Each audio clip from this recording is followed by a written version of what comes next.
A educação ela é feita essencialmente pelo diálogo. A educação, independente da tecnologia que usa, ela precisa que as pessoas conversem entre si. Essa coisa a gente chama de prosa. E a prosa ela tem características que precisam ser utilizadas desde os primeiros anos, desde a primeira infância.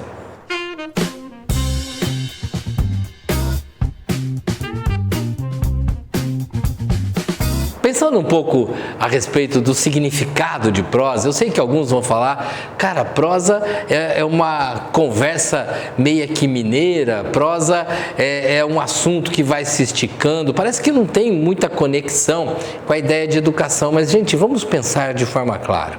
Em primeiro lugar, aí já pensando a escola como um todo, já passamos desse tempo em que o professor, ele simplesmente vai entregando a aula e os alunos vão recebendo. Nós estamos vivendo um outro momento, a gente sabe que a tecnologia vem entregando informações e as pessoas recebendo. Para isso, a novidade, então, já fugiu da escola, está completamente fora dela. O que eu preciso de uma aula para todas as faixas etárias antes da gente chegar na educação infantil? Eu preciso que uma aula seja um lugar de curiosidade. Um lugar onde os alunos trazem informações, num lugar onde alunos e professores estão dialogando, saem desse assunto e penetram em outras áreas, retornam ao assunto. Eles trazem muitas ideias que podem andar independentes, mas que, dentro do possível, vão sendo amarradas, porque o nosso mundo é assim. Ele não é dividido em o que eu fiz de manhã ou de tarde, ele não é dividido em matemática, história, geografia ou química. Tudo vai acontecendo junto. Tudo vai acontecendo ao mesmo tempo. E aí, quando a gente vai lá na educação infantil, a gente tem que entender o que é o brincar, e o que é o dialogar, o que é o trocar ideias, como é que essas experiências acontecem, como é que elas navegam no dia a dia. E nessa hora, eu queria propor para você que comece a prosear com os seus alunos. Então você fala assim, mas a gente conversa com os alunos o tempo todo, até porque não dá para parar. Não, mas eu quero que você pense a prosa no sentido mais real. Por exemplo, quando o aluno chega e eu falo, bom dia, como é que você está? Como é que foi o fim de semana? Como é que foi essa noite? Percebeu que eu comecei sempre fazendo pergunta? Né? E aí eu viro para o outro aluno e falo assim, teu pai voltou de viagem? Eu joguei uma pergunta.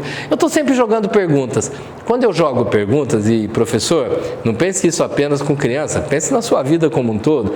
Quando eu jogo uma pergunta para alguém, eu estou afunilando, eu estou diminuindo o nosso espaço de diálogo. Né? Se eu chego e faço uma pergunta, como é que foi domingo? É como se eu não estivesse falando ou dando abertura para que ele falasse do que aconteceu no café da manhã ou de uma outra coisa que aconteceu no sábado. Eu afunilei.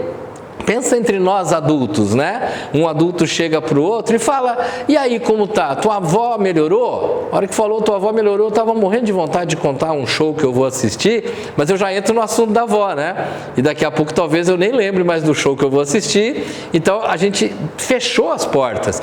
E num mundo de tanta informação, se eu deixar as portas abertas, eu vou ter oportunidade de aprendizagem, de conhecimento, de relacionamento extremamente maior.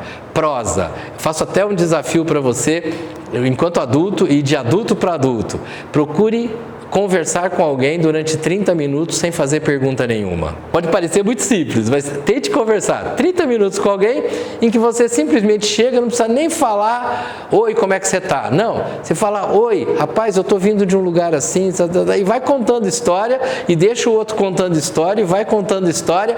Prosa, a gente vai abrindo mundos, a gente vai abrindo caixas, a gente vai liberando segredos. E quando eu faço isso com a criança, eu dou a ela uma possibilidade de criar em cima do mundo extremamente maior do que quando eu direciono. Havia, alguns anos atrás, uma colocação muito interessante sobre cores, né? Havia aquela história de a criança ter que pintar uma árvore, uma casa e um bichinho, e às vezes a criança ia pintar a árvore de cor-de-rosa e a professora, bem mais antiga, falava, não, tá errado, a árvore não é cor-de-rosa, o tronco é marrom, as folhagens são verdes, Se tiver frutinha, na maioria das vezes elas têm que ser vermelhinhas, né? E aí a criança parece que não se dava o direito de criar. Então a criança estava o tempo todo, quando ela pensava em árvore, era tronco marrom, era aquela folhagem verde, tudo sempre do mesmo jeito. E a gente falava, não, gente, deixa a criança criar. A árvore dela pode ser cor-de-rosa sim, a árvore dela pode ter tons de amarelo, o tronco pode ser azul. O certo e o errado não é hora de ser discutido. Nós estamos falando de pintura, estamos falando de desenvolver uma coordenação motora, nós estamos falando da comunicação entre eles. Isso tudo é bem bacana, tá? Vamos trazer para a prosa? Quando eu falo, vamos falar desse assunto, eu excluí os outros. Né? Você fala, mas espera um pouquinho, não tem uma hora que eu tenho que ter um assunto específico? Ótimo, não, aí é a hora do assunto específico. Nós vamos tratar do assunto específico. Nós vamos tratar do assunto, o bichinho que apanhou de alguém. Opa, tem uma historinha contando que alguém bateu no cachorrinho. Vamos estudar isso. Aí um vai contar a história de um cachorro que tem, outro vai contar um filminho que assistiu. Não, aí é assunto direto. Mas aquele grande assunto que abre espaços para estímulo, ele vem de todos os lados. A gente acha muito que estímulo é aquilo que vem de fora para dentro. Mas o estímulo é quando eu cutuco essa criança para que ele ponha de dentro para fora. Assuntos abertos, assuntos livres. E o professor é aquele que vai gerenciar essa, no bom sentido, torre de Babel de ideias, né? E vai organizando esses processos. Então, como é que a gente tem uma prosa com o nosso aluno? Ou explica lá para o pai como é que ele pode ter uma prosa com o filho ou com a filha. Senta e no lugar de chegar perguntando como é que foi hoje, o que você aprendeu hoje? Não, o próprio pai já chega falando, lá no meu serviço hoje foi assim, assim, assado. Você vai ver que meio que naturalmente a criança daqui a pouco vai falar, lá na escola foi assim, assim, assado, e foi ampliando. A educação de hoje, ela não está prisioneira de regrinhas, né? Ela não está prisioneira daquela coisa da mãe falar, que você aprendeu hoje? A criança fala, aprendi o vermelho, né? Aprendi a diferença do vermelho e do verde. Não, isso é muito simples, porque ela está recebendo esse estímulo o tempo todo, quando ela olha para um semáforo, quando ela fuça num filme, quando ela brinca com os objetos da sala de aula, né? Então, ela não vai falar, eu aprendi vermelho, porque o vermelho vem sendo aprendido praticamente desde o dia que ela nasceu. Não existe a marca daquele dia. Essa sala de aula dinâmica que faz a criança querer participar, porque trocando ideias o mundo cresce, porque trocando ideias as coisas acontecem. Eu queria que vocês pensassem muito sobre essa coisa do diálogo.